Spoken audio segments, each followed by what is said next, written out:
다주택자가 장기 임대주택을 등록하면 비과세를 받을 수 있다라는데 진짠가요? 진짜일 수 있습니다. 그런데 기본적으로 세제 혜택 중에서 종부세, 합산 배제 부분, 그리고 임대주택을 제외한 내가 거주한 거주주택에 대한 비과세 특례 부분이 좀 가장 큰 혜택이라고 볼 수 있습니다. 그렇게 이제 세제적인 혜택을 받기 위해선 요지부동 플러스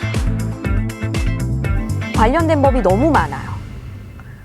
주택임대사업자를 말씀하시는 것 같아요. 부동산 세금 제도 중에서 가장 좀 어려운 분야라고 할 수 있겠습니다.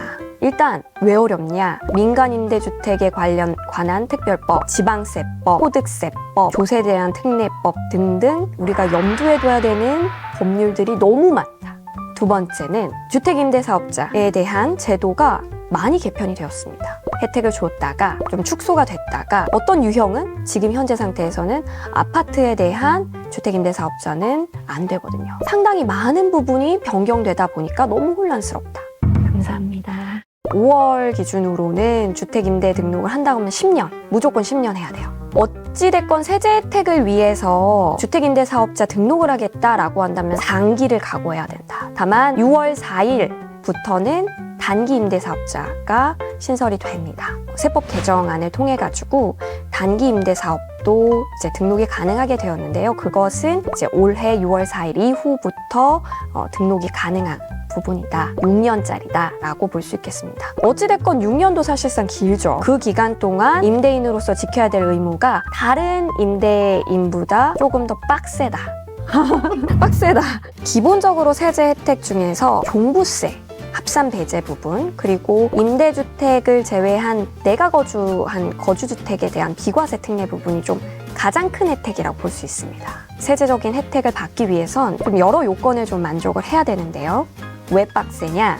첫 번째, 의무 임대 기간을 준수해야 됩니다. 요거는 이제 2020년 8월 18일 이후에 등록한 경우부터는 10년, 그리고 앞으로 6월 4일 이후에 등록하는 경우는 이제 단기 6년도 이제 해당이 되겠죠. 두 번째 요건은 임대 개시 당시 기준의 기준 시가가 6억 원 이하여야 합니다. 수도권 바뀌면 3억 원 이하여야 됩니다. 그렇기 때문에 비싼 주택은 아예 여기에 해당이 되지 않아요. 요건에서 탈락입니다. 그리고 5% 증액 제한이 있습니다. 2년마다 이제 5%씩 올리는 것을 원칙으로 하고요. 언제까지? 임대 기간, 의무 임대 기간까지는 무조건 지켜야 된다.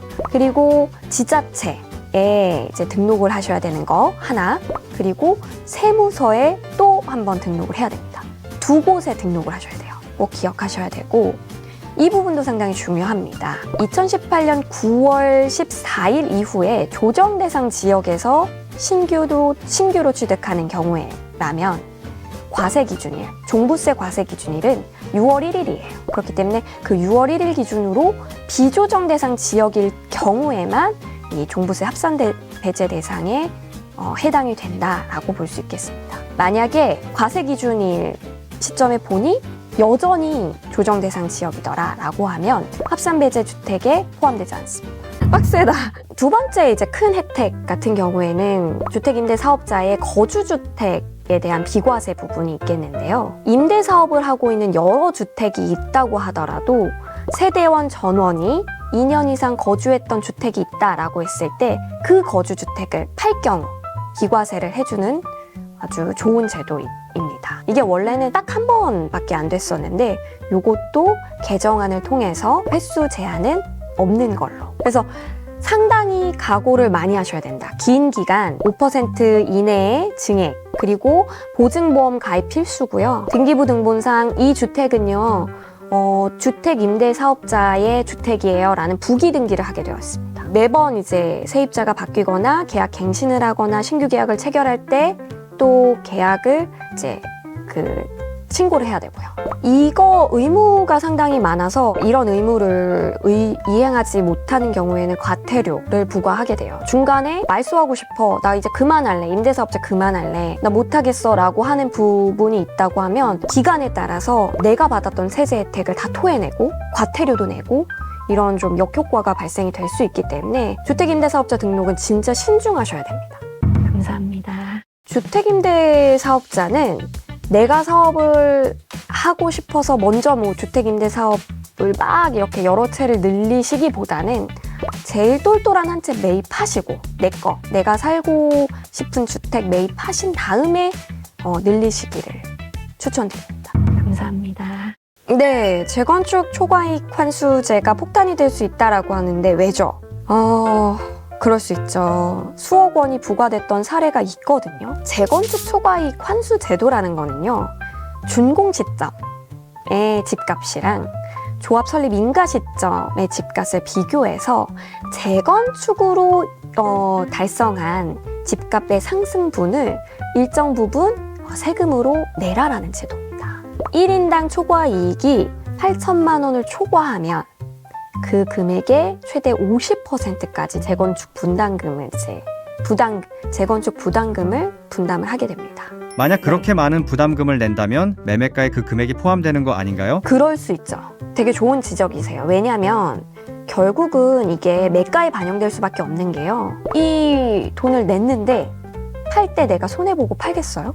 결국은 최종 매수자들한테 전가가 될 수 있는 부분. 빡세다. 산정 방식을 보면 준공 시점의 주택 가격에서 이제 빼기 괄호가 들어갑니다. 괄호 안에는 조합 설립 인가 시점의 주택 가격 더하기 이제 정상 주택 가격의 상승분. 그러니까 이 재건축 아파트가 속한 인근 지역의 주택 가격이 얼마나 상승됐어? 라고 하는 이제 통상의 상승분. 그리고 개발 비용이 들어갔잖아요. 요것을 합산한 것을 준공 시점의 주택 가격에서 빼줍니다. 그래서 인당 초과이익이 얼마냐에 따라서 그 구간에 따라서 부담률은 다르다고 할 수 있겠습니다. 계산식을 왜 알아야 해요? 어차피 고지서가 날아오지 않나요? 돈이 많으신가 봐요. 따져봐야죠. 요즘도 클래스니까. 재건축 초과이익 법률, 재건축 초과이익 환수에 관한 법률 1조에 보면 그 목적이 정해져 있는데 재건축 사업에서 발생되는 초과이익을 환수함으로써 주택가격의 안정과 사회적 형평을 도모하여 국민경제의 건전한 발전과 사회통합에 이바지함을 목적으로 한다. 좋은 단어들이 다 있습니다. 사실은 좋은 취지에서 만들어진 제도이지만 재개발과 비교했을 때 좀 형평에 어긋나는데? 라고 생각할 수 있을 것 같아요. 요지부동 클래스